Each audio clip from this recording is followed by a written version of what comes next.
Hey, we got Drewz Views here, and I'm back for a little Car Tuesday where I react to a cartoon, unanimated program on Tuesday, not to be confused with Anna Monday where I react to an animated anime. But today I'm still continuing cruising through Legend of Korra, basically almost at the end, on book 4. I'm on book 4, chapter 8 right now. However, I have been told that it's basically just like a clip show, or that's a term people used to use for these sort of things at least. But it's like a recap episode and doesn't have a whole lot of new material in it, evidently due to budgetary concerns. I'm not sure why, with a show like this, I'm not sure why. Do they need to have a certain set amount of episodes or something? And I don't know. I'm going to start watching that right now and reacting to it. But I have a feeling that if it's just going to be all stuff we've seen, I'm planning to just roll right into episode 9 and get that out on this video. So we'll see how much I end up using from episode 8 for this video. But I guess if they're showing some stuff from season 1, book 1, I never reacted to those. I just watched them on my own prior to starting my channel. So maybe I can comment a little bit on that, but I'm gonna see how it goes. But yeah, we'll get into it. I mean, previously on, catching up with the season, there was the reunion in Republic City last time.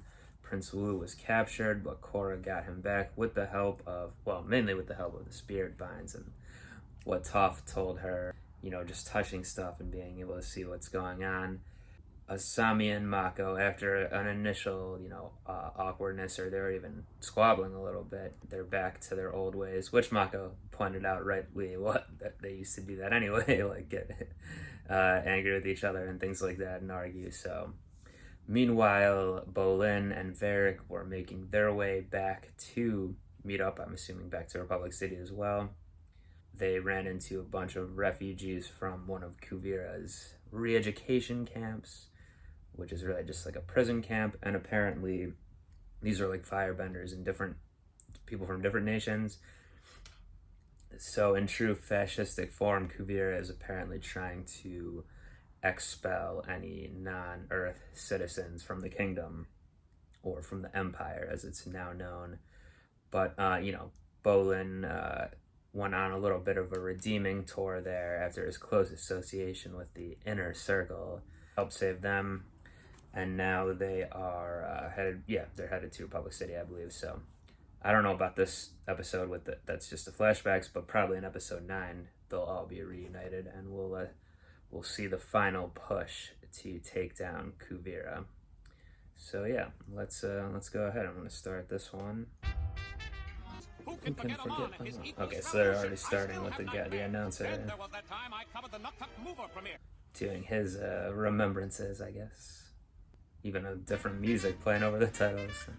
Mako's gonna train Wu in pugilism. Don't let Grandma seeing you hurting the royalty. Mako, how dare you injure the prince? You're so weak, Wu down is your catchphrase. So he hasn't had any girlfriends in the past 3 years. Not since Korra and I broke up. Doesn't sound like his style, but they're doing little pop-ins here. Buddy. You know what else is rude? Even though the season 1 animation was good, at least when I was watching it, I thought it was good. But now, like, seeing the comparison, you can still tell a difference. I assume they set it up like this intentionally, but it did seem like Asami was initially going to be maybe a plant from the villains or something, like more than what it seemed. Ended up being her father, of course, but... Look, I really like you, and I think we were meant for each other. Korra, that was too far. That's the right face to make. What I'm trying to say is... I want a harem. I wonder why they're showing this storyline from season 1. Well, let's see what else they do with the rest of this recap app, but I wonder if it's going to be stuff that's like relevant to the final episodes. Wu down! Wu down is a pretty good catchphrase, I can't lie. That part seems a little unbelievable. This is no time for thinking, kid. We're heading into the big finale. Glad to get that advice to that this was essentially a filler episode, which it seemed to be. I even kind of fast-forwarded through most of it, to be honest. I tried to watch the little interstitials and new parts, but I like how they had the little on the Mako and they had the little like Wu and Grandma and everyone popping up. That was kind of funny, but and I think Wu is a funny character, so his catchphrase and everything, but nothing new there. So I'm definitely gonna roll right into episode 9 here. But yeah, let me see. So there's 3 kind of flashback.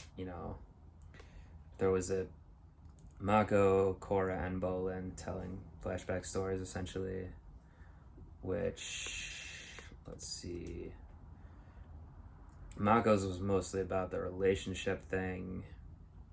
Korra's was mostly about finding balance in the world and those type of struggles. And I fast forward through most of Bolin's, but I think it was filling in more of the gaps of like the different things they went through, the action and stuff. And then Varric was trying to change it to like make it more cinematic or something.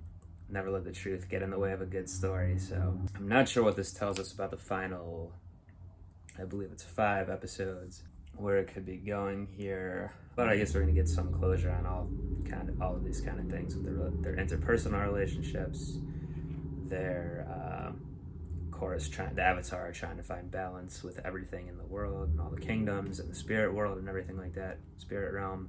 And then something about I guess how they conclude it. Will it be, is the whole world gonna know what everything that really happened, or stories are gonna get told differently or embellished and all things like that? Probably the case as well. So yeah, all right, so that was fine, but yeah, let's get into the real stuff now. All right, so now we're gonna get into book 4, chapter 9, Beyond the Wilds. So not sure what this wilds they're referring to is. I don't know if the Team Avatar is gonna have to flee the city or something and into the wild to like plan something, or maybe they're not fleeing, but they're going somewhere to plan something. We know at the end also of chapter 7, there's a quick little coda to it with showing Kuvira and Batar trying to continue the work, and they were actually going into the swamp where Toph is, it seemed like, to try to cut down all the spirit vines there. So maybe that's part of the wilds, the swamp. Let's go right ahead and find out. I'm pumped.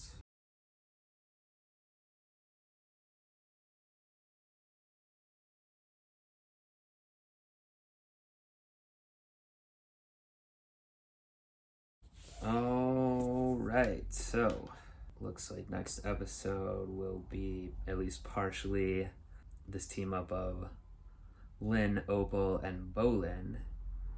Lin, Opal, Bolin, Bolin. I'm trying to think of like a team name. They're all kind of similar.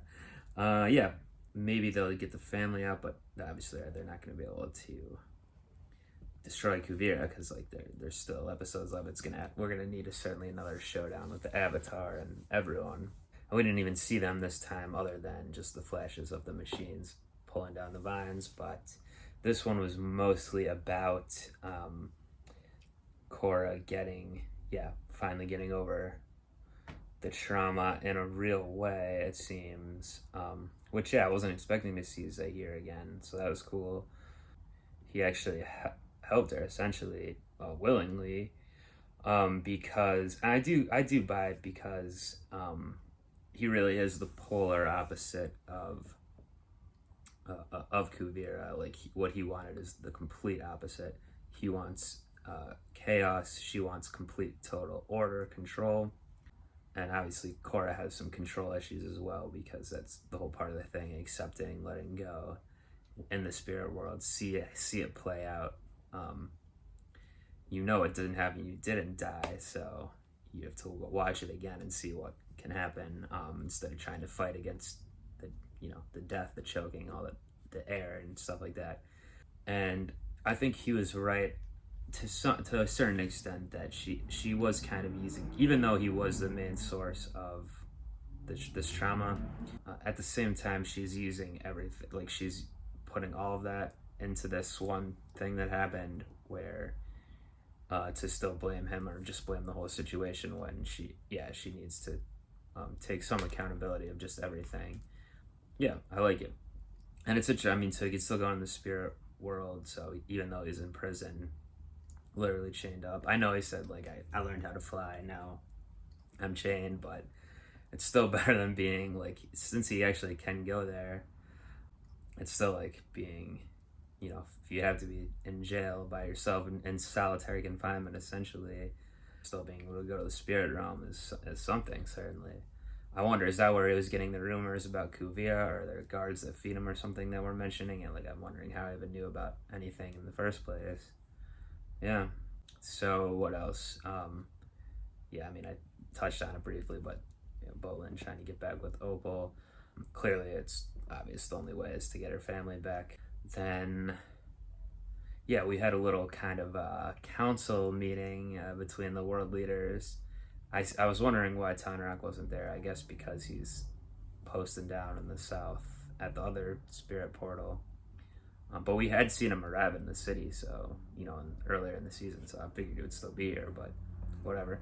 The first dialogue we got from Azumi, I believe her name is, the Fire Lord, who is not wanting to, I guess she's wanting to reverse some of the ways of the past of Fire Nation of being belligerent, and you know, being more cautionary now, only wanting to fight if necessary, more defense than offense, which I guess I can get. It does seem like they, you know, it seems pretty clear at this point they need to run some offense against Kuvira, but I'm sure something will spur her into action. That's going to happen. We at the council, you know, at the council meeting there was it. It's funny when like Korra's like, you didn't invite him, but not me. So yeah, Tarlock, geez. Tenzin really seemingly did have some skepticism with her as well, kind of from also like a parental figure status of like being worried for her, thinking she's not capable because what he's seen recently, and especially when it involves his own kids too, like. But now that Korra figured out, saved Janora and everyone else, you know, I think he'll be back on trusting her fully. And yeah, it's funny that I also never expected to see that one kid again. He refused to go with Korra the one time when she was trying to get the new airbenders there. So it's a funny callback with that guy and his mom. Yeah, we'll see. So maybe next episode we'll see some type of, I don't know if Kuvira is going to try. I mean, they seem busy in the swamp doing their thing, but most of the council said they didn't want to get in there and fight them directly unless they come, so maybe she gets it done, whatever she's doing, and comes to Republic City, and that battle starts there. Meanwhile, you know, Bolin and Co are going around back to Zaofu to try to rescue the fam. Yeah, so it's true, I guess Kuvira's not in Zaofu, so that's why there wouldn't be a direct confrontation yet. Oh, also, Asami and Varric are going to be working now together again. To combat this weapon, maybe create something of their own. We'll see. Yeah. Well, the pieces are pretty much getting set in order for the final. I'm just gonna look up and make sure. I think there's 13 episodes. I want to just be sure of that so I can say certainly. Yeah, 13 episodes. Final 4 chapters of the whole saga of Korra here. Very exciting stuff. Ready to get back into it next Car Tuesday with chapter 10. Do join me back for that one. Do subscribe to the channel here if you're not already. Leave some comments, conversate, anything like that. And until then, I'm up out of here. Peace. I'm sorry you had to see that, Pabu.